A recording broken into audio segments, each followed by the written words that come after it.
want to center the space back into migrant stories, migrant folks, undocumented folks. And so the first piece is called Calling Cards.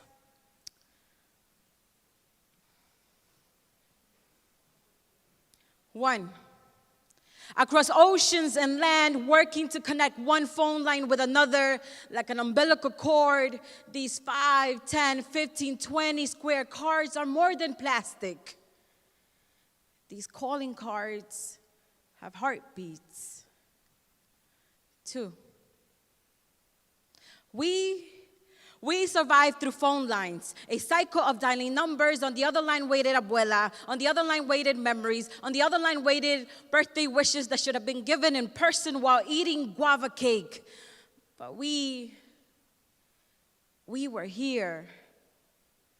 And you were there.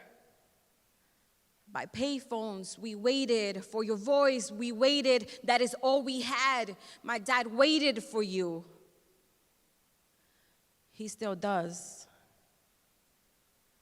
3, how do you dial a loved one when your fingers have worn out from weaving too many memories, when your voice has changed since the last time you saw them in person, your bones have broken from their absence, your lips have withered?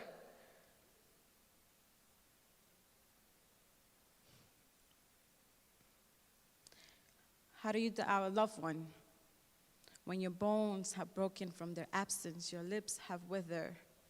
Your face is the only clue left of what they might look like now. Perhaps it's best not to look in the mirror. Perhaps you are too ashamed of holding on to old memories. 4, I can still hear Abuelita Alegria's voice. Abuelita, ¿cómo está Ecuador? Sí, abuelita, prometo que regreso. And then a long pause. You hear her shuffling the phone, trying to remember which side to talk from. She's not familiar with this technology. I call it old school. Some call it poverty. Abuelita's gentle voice rocks me back to memories of when she carried me as a baby. My face lays flat on her back. She hangs up and I lay gripping onto her words, trying not to let go. Never enough minutes. 5, calling cards. They don't have heartbeats anymore. They just hang in the store, teasing you. Now my dad stops at the bodega for other reasons. His mouth curls up around the rim of the bottle, longing for one more conversation. I think he believes that with every beer, he gets closer to heaven, closer to her, closer to home. And secretly, I wish that was true. 6, the phone goes unused, like the passport in my wallet, no more dialing. In his palms rest spaces where my grandma is buried. And even then, the lines on his hands create borders, restricting him from getting too close. Dad wants to hold my hand. But mostly, we look at each other, hoping to find comfort. He says that I look like abuela.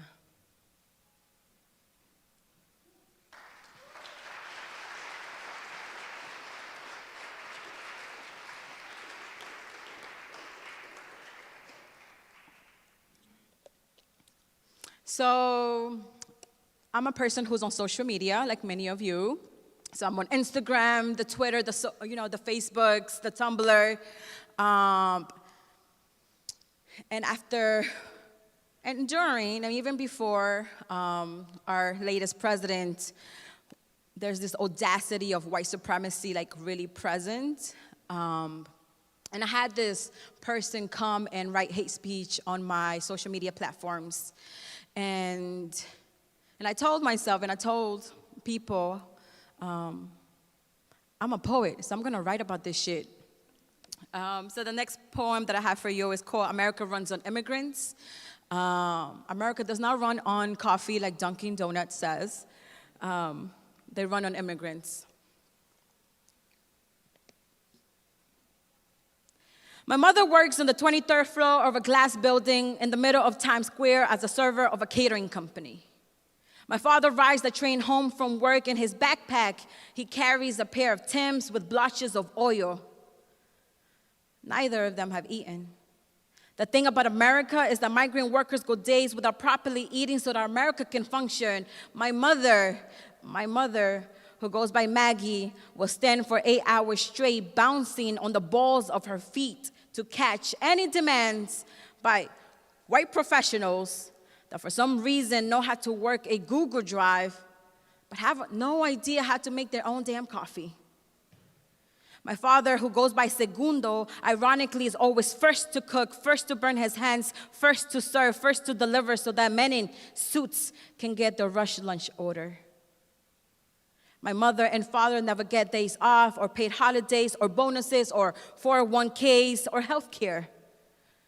My mother and father depend on the power of Vicks, hot tea, and prayers to la Virgen. Sometimes my father and mother do not feel like mine.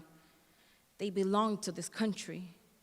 My mother does not see father. My father does not see his brother. My siblings don't see mom or dad. America sees them at all times. America sees our parents more often than we do. 4 a.m., 7 p.m., 11 p.m., and midnight.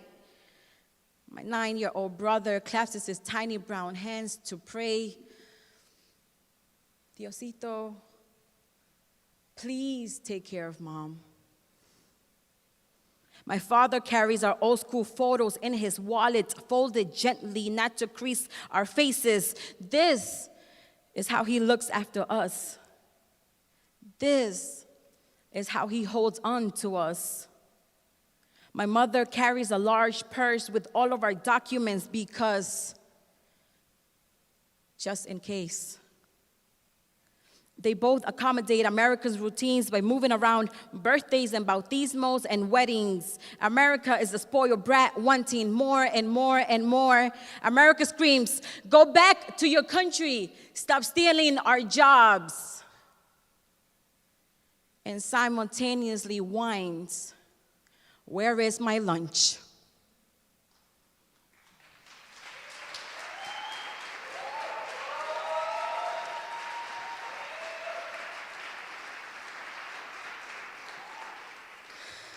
So I make it a habit that whenever I go to any spaces that I'm centering the folks and the legacies that I'm coming here with. And so one of them is my mother, who's still undocumented, and the community that I'm coming with who are also here. So I'm here honoring you, holding space for you, and witnessing you because it's a fucking hard world right now. And it's always been. But the beautiful thing is that we keep going and we keep existing.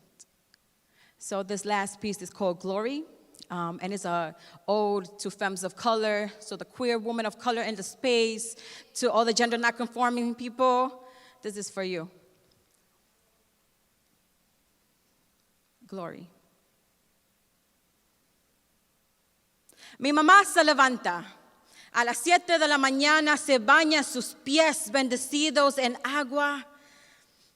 Es divina. Después, empieza con su maquillaje. Her brown hands gently holding the black eyeliner for a migrant woman. These are lines she welcomes. She then places her dark brown hair in a bun, carefully placing bobby pins, like carefully placing lipstick, like carefully placing hope on land. Mommy's knowledge teaches me that my wings are meant to be thick, meant to take up space. These are rituals I grew up with, so I repeat every morning, creating self into existence. Between lipstick and softness, between borders and belonging, these are ways I survive, so I repeat. Arching my eyebrows, jewelry over my neck, red nails pointy enough to hold homes. Homes I am building, homes I left, so I repeat. Adorning all of my genders like the gospel never sung. At my church, this, you, us, become biblical. Let this be an ode to femmes of color whose celestial eyeshadows crack the heavens, whose thick thighs resurrect possibilities. So I repeat, what glory we incite, what glory we create, what glory we fucking are. Thank you, everyone.